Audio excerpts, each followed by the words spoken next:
Hello everyone, అందరికీ నమస్తే అండి. Welcome to Deepti foods. ఈరోజు ఏం జ్యూస్ చేసుకుందాం అంటే గ్రీన్ కలర్ గ్రేప్స్తోని జ్యూస్ చేసుకుందామా? వచ్చేయండి మరి.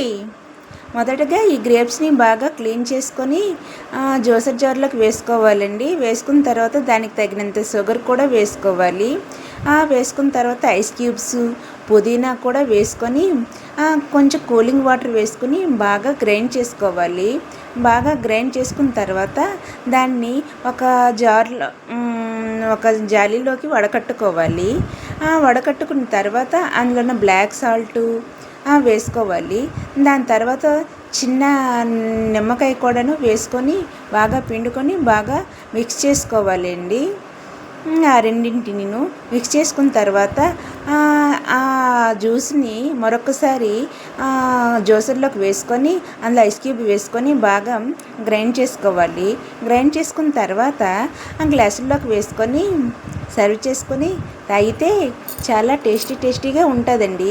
ఇందులో బ్లాక్ సాల్ట్, నిమ్మకాయ వేయడం వల్ల టేస్ట్ అయితే మరింత అధికంగా అయ్యింది. మీరు కూడా ఈ విధంగా ట్రై చేయండి. నచ్చితే ఈ చిన్ని మినీ వీడియోకి ఒక లైక్ కూడా వేసుకోండి. Bye bye.